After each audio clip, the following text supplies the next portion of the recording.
Hi everybody, I'm Cindy Dole, host of Home Wizards, and I'm standing in the very area where the winners of this $100,000 outdoor Oasis contest are soon going to see their yard go from blah to beautiful. I'm talking about this incredible pond and waterfall, compliments of one of our sponsors, ProPonds West. It's going to be pristine, it's going to be relaxing, and it's going to have all these beautiful water garden plants and some koi, and the kids are going to love it. A chance for them to actually feed the koi by hand and spend hours just listening to the water and wondering at the marvel of this incredible outdoor oasis. So can you believe it? Here it is, the final product, and it's everything that we dreamed of and more. Yeah, it's great. And then eventually it's going to, when you get all the landscaping around it, it's going to even look better. And when it clears up. Of course. But this is obviously still very fresh. And when you say when it clears up, how does it clear up? What happens? Well, there's actually two phases. One is just all the construction dust and stuff is going to be gone within 2 days. And then after that, we need to establish the ecosystem. And that could actually, where it starts to then turn green, and then once the ecosystem gets established, it'll be crystal clear. Beautiful. So walk us through the process. How does this all work when you started with just dirt to get to this point? How does it all transpire? Well, first of all, we want to lay it out, you know, and we want to put we decided that we're going to have a waterfall at the far end, like you see there. So we wanted to take the dirt from the hole and build up that berm area where we're going to put the waterfall. And we have the filtration equipment is two main components. At one end is where the pump is housed in a skimmer box, and at the other end is a biological filter. So we're going to lay those out. We want to know where they're at.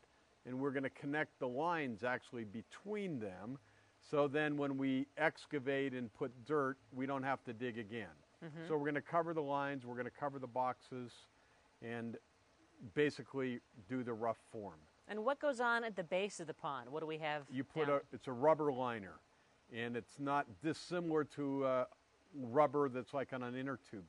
And it's very flexible, very strong, and if you have an earthquake, the earth moves, you have a root that comes up, it's never going to crack. That's good to know. And but then it's covered, it's shielded by all the other beautiful things that then you put rock and gravel in around the whole thing and cover the bottom.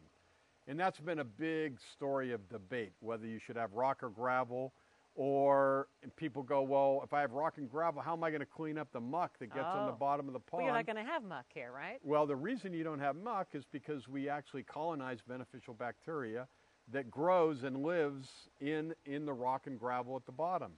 So it constantly is cleaning and doing it in eating the bacteria that's there. So what kind of maintenance will the Yamamotos be facing as they're trying to keep this as beautiful as it is today? Well, at least once a week they should clean out the skimmer box and they clean out the filter. This is, Cindy, the mechanical filtration system.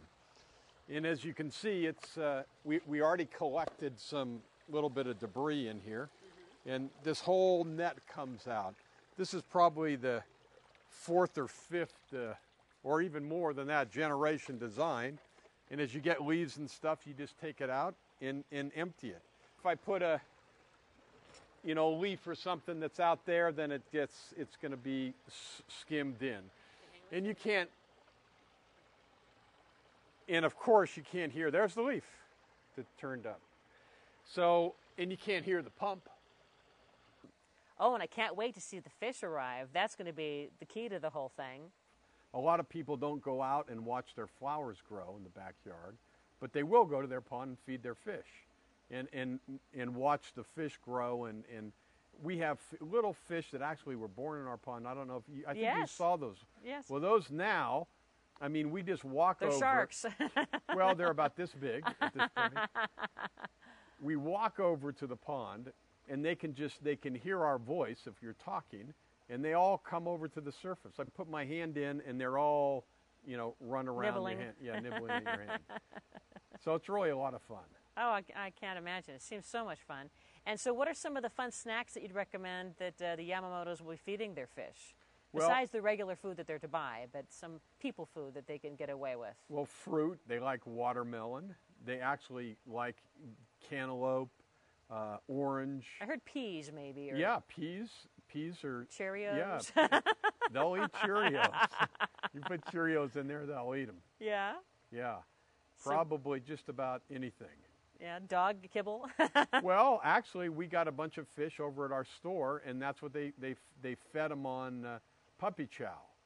A lot cheaper. You can buy puppy chow instead of fish food. It's much less expensive. What about budget? What can people expect to spend on something like this? They see the video and they go, "Wow, I wonder if I can handle this." Sure. Yeah. Yeah. I mean, kind of a starting budget for a pond is in the $5,000 to $6,000 range. I think this is I don't know what it's more than that. Yeah, this was more than that. But you can start with that and go from there. And you can also, there's kits available where you can do it yourself. I mean, you could get the kit with all the component parts to build a pond like this for about $1,000, and then get the rock and do it over a couple weekends. What this does is it controls the amount of flow that you have on the waterfall. So in here, I can even take some of these off, some of these rocks that we have around the edge. And the lava rock is down in here, and we can actually pull out the bag of lava rock. Oh, wow.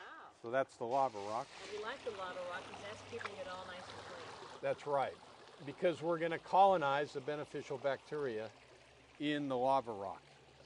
And this plant tray, or rock tray, then we put the rocks, the plants in, and the plants also, the roots from the plants also take out the toxins and the excess nutrients that are in a pond. Really what you're doing, what this whole system is about, is that you want to starve the algae.